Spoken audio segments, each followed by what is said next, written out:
Саламатсыздар ма құрметті оқушылар, бүгін біз алгебра 7-ші сынып 6-29 есепті шығарамыз. Бұл жерде өрнекті ықшамдау қажет. Бұл өрнекті ықшамдау үшін бірінші мына 7а-ны көбейткішке жіктеп аламыз. Сонда а квадрат минус 7а-ны қалай жіктеуге болады? 3а минус 4а плюс 12. Яғни 3-ке 4-ті қоссақ 7 болады.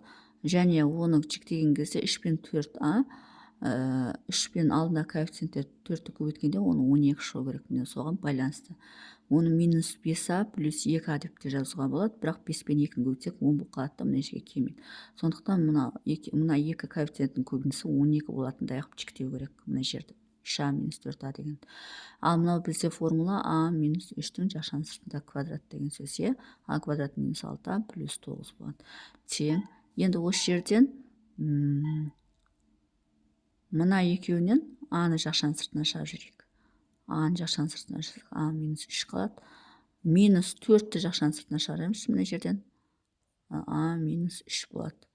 Бөлу а минус 3-тің жақшан сыртында квадрат деген сөз. Тең. Міне осылай жіктеміз. Енді осы жерден мына жерде де а минус 3 бар, мына жерде а минус 1, соны жақшан сыртына шығарамыз. Мына жерде а минус 4 қалады. Бөлу а минус 3-тің жақшан сыртында квадрат деген сөз. Мына мен мынау қысқарады, сонда а минус 4 бөлінген а минус 3. Ол бізде бірінші есептің шығару жолы. Яғни не болады? А минус 4 бөлінген а минус 3 қалады. Енді екінші есепті шығарамыз. Екінші есеп 2xy минус x квадрат минус y квадрат плюс а квадрат бөлінген x квадрат минус плюс а квадрат минус y квадрат плюс 2ax. Енді бөлшектің бірінші бөліміне қарайық. Мынау үшеуі бізде x плюс а-ның квадратына келеді. Соны ашатын болсақ, x квадрат плюс 2ax плюс а квадрат болады. И минус y квадрат. Мына жерден а квадратты бірінші жазайық. И минус шығарсақ, мына бәрінен. Сонда мына минус шығарсақ x квадрат болады. Мына жерде минус 2xy болады. Мына минус шығарсақ плюс y квадрат болады. Міне осылай шығарып тастаймыз. Мына үшеуінен минус жақшан сыртына шығарып тастасақ осылай болады. Мен бірінші x квадрат жаздым, одан кейін мынаны жаздым, одан кейін мынаны жаздым. Неге? Себебі мына бізде формулаға келеді. Енді осы жерден а квадрат минус мынау бізде x азайту y-тің жақшан сыртында квадратына келеді. Мынау бізде енді мынаны екі жақшаға жіктеуге болады. Мынау а квадрат, мынау б квадрат деп жіктесек, а плюс б, яғни x-тің орнында x плюс а тұр. А-ның орнында x плюс а плюс y, x плюс а минус y деп. Міне осылай екі жақшаға жіктеуге болады. Яғни мынау бізде а болып тұр, мынау плюс б болып тұр. Мынау а болып тұр, минус б болып тұр. Міне осындай жақша болып тұр. Тең. Формула ғой бізде а квадрат минус б квадрат деген.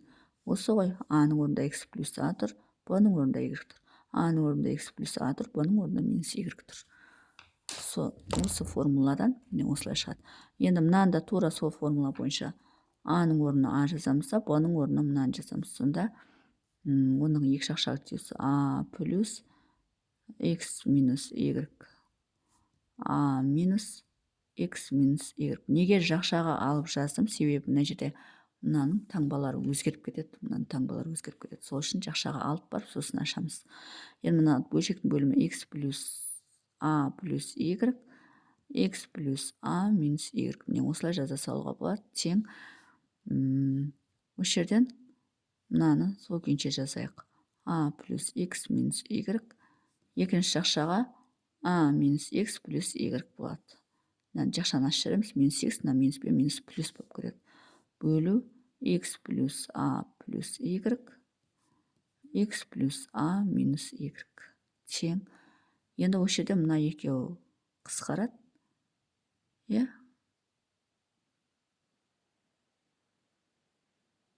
Мына жерде x бар, а минус y аламыз. Сонда алымында а минус x плюс y болады. Бөлімінде а плюс x плюс y болады. Мынау бізде екінші есептің міне осындай шығады. Қысқартқан кезде ықшамдағанда үшінші есепті шығарамыз.